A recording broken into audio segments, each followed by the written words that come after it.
Jumpa lagi dengan saya Nini Gias Official. Pada kesempatan ini, saya akan mengangkat tema yaitu dokumen Konsili Vatikan kedua, terutama Nostra Aetate.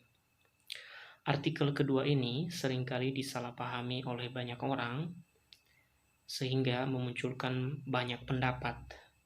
Dan saya sebagai orang Katolik, saya akan memberi pendapat juga yang tentunya berbeda dengan pendapat orang-orang yang mengatakan bahwa dokumen ini adalah salah satu dokumen yang sangat tidak Katolik atau bertentangan dengan Ecclesia Nulla Salus. Sehingga saya berpendapat bahwa dokumen Nostra Aetate artikel 2 ini sama sekali tidak bertentangan dengan Ecclesia Nulla Salus. Mengapa tidak bertentangan dengan Extra Ecclesia Nulla Salus? Karena saya melihat dari sisi yang lain. Dalam Nostra Aetate ini, kita diajak atau putra-putri gereja diajak untuk menyampaikan iman atau mewartakan Kristus dengan cara-cara yang lebih terhormat, yaitu dengan cara-cara dialog, dan juga dengan cara-cara yang lebih sopan. Bukan dengan cara-cara mengatakan orang lain sesat, bukan dengan cara-cara mengatakan orang lain adalah masuk neraka. Karena masuk neraka atau tidak itu haknya Allah sendiri yang menentukan apakah seseorang itu akan masuk neraka atau surga. Maka Nostra Aetate, di mana di sana dikatakan bahwa Gereja Katolik menghormati apapun yang benar dan baik dalam agama-agama lain, tidak dimaksudkan bahwa kita mengakui doktrin iman atau mengimani doktrin iman agama lain, tetapi kita diajak untuk menghormatinya sebagai kebenaran bagi orang lain atau sebagai kebenaran bagi orang yang menganutnya. Tentu hal ini bukan mengajak kita bahwa semua agama itu sama. Tidak. Tetapi kalau dilihat lebih jauh, menurut pendapat saya, yang dikatakan apapun yang benar dalam agama lain adalah lebih kepada hal-hal yang universal atau hal-hal yang lebih umum. Bukan menyangkut doktrin atau menyangkut bahasa kerennya akidah. Tetapi ini menyangkut tentang bagaimana kita menghormati penganut-penganut agama lain tanpa harus mengkafirkan mereka, tanpa harus mengatakan bahwa mereka jadi bahan api neraka, tetapi menghormati apa yang mereka yakini. Sekalipun kita tidak setuju dengan doktrin itu, tetapi kita harus menghormatinya. Saya kira yang disampaikan oleh Nostra Aetate artikel 2 ini adalah terletak di sana.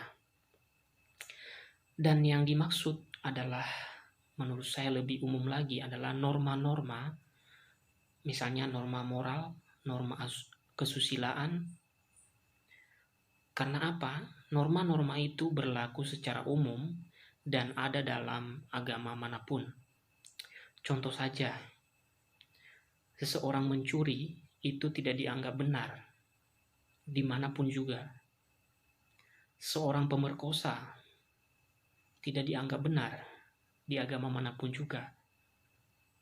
Dan tindakan mereka tidak pernah dianggap hal yang baik. Tentu, semua agama menganggap bahwa tindakan itu adalah tindakan yang berdosa atau perbuatan dosa. Nah, saya kira yang dimaksud oleh Nostra Aetate adalah kita menghormati norma-norma umum yang dipercayai dalam agama-agama lain. Dan juga lebih lagi ditekankan supaya kita tidak menganggap orang lain rendah atau kita tidak menganggap orang lain jadi bahan api neraka, tetapi kita menghormati apapun yang mereka yakini, tanpa harus kita mengakui bahwa itu benar. Karena masalah iman, akidah, itu adalah masalah kita sendiri sebagai penganut agama. Maka di dalam artikel 2 itu juga ditegaskan bahwa putra-putri gereja didorong untuk lebih mewartakan iman melalui dialog, tanpa saling mengutuk, tanpa saling mengkafirkan, tetapi melakukan dialog-dialog yang mengarah kepada pewartaan atau yang mengarah kepada pewartaan Injil Kristus kepada banyak orang, tanpa harus melakukan pemaksaan atau intimidasi, tanpa melakukan tindakan-tindakan yang kurang menghargai orang lain. Itu pandangan saya tentang Nostra Aetate artikel 2. Tentu saja, pandangan saya ini pasti bertentangan dengan orang-orang yang menganggap bahwa artikel ini adalah artikel yang salah.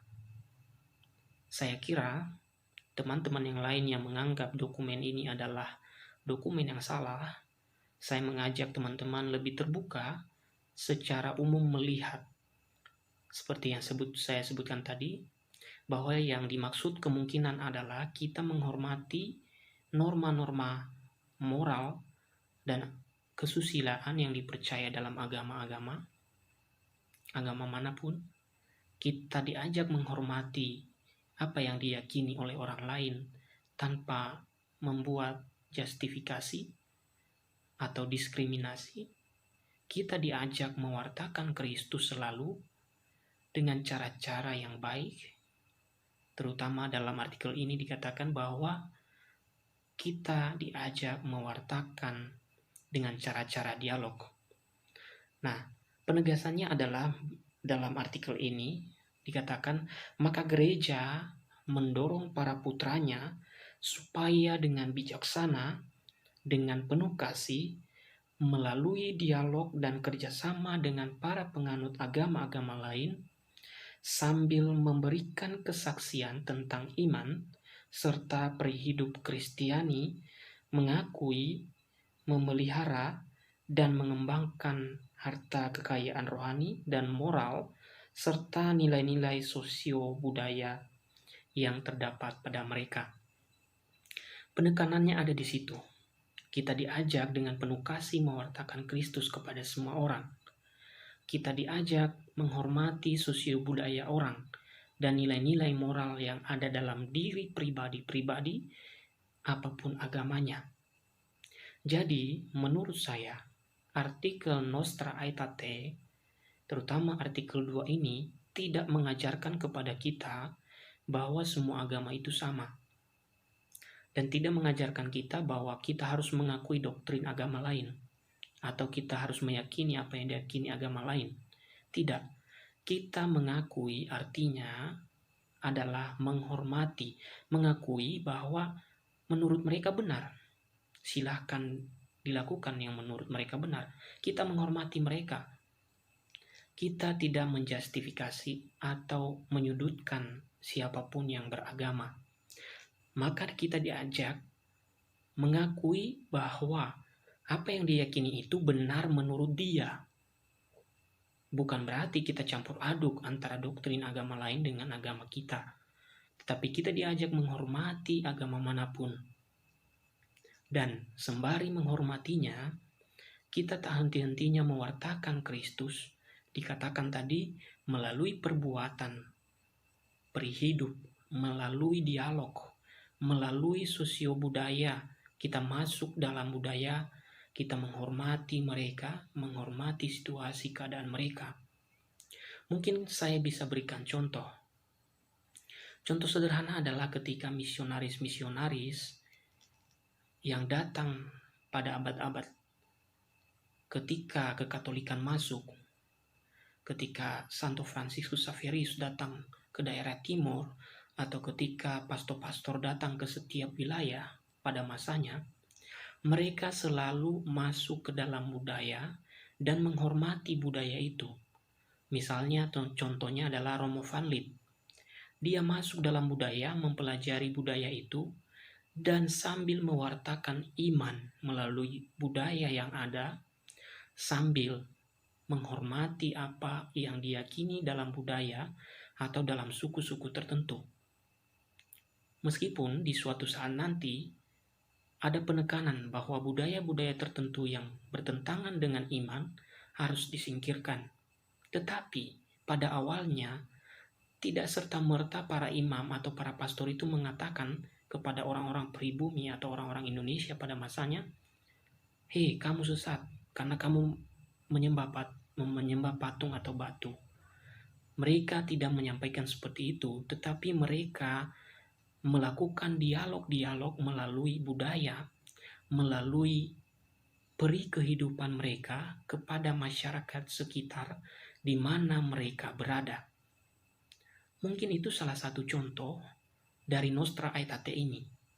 Jadi menghormati budaya, masuk dalam budaya, menghormati agama-agama, kita sebut saja dulu itu adalah agama-agama alam atau agama-agama Nusantara. Para pastor tidak serta-merta mengatakan kepada mereka bahwa mereka sesat, tetapi mereka masuk melalui budaya, menghormati apa yang diyakini oleh orang-orang itu, sembari mereka mewartakan Kristus kepada orang-orang itu. Itu mungkin salah satu contoh sederhana. Jadi mereka bukan mengakui apa yang diyakini oleh orang-orang itu, tetapi mereka mengakui dalam arti menghormati dan tidak menjustifikasi atau menyudutkan orang-orang yang mempunyai perbedaan keyakinan atau menganut agama lain. Demikianlah pembahasan kita pada saat ini tentang dokumen Konsili Vatikan kedua, Nostra Aetate artikel kedua, dan ini murni dari pendapat saya pribadi. Salam sejahtera untuk kita semua.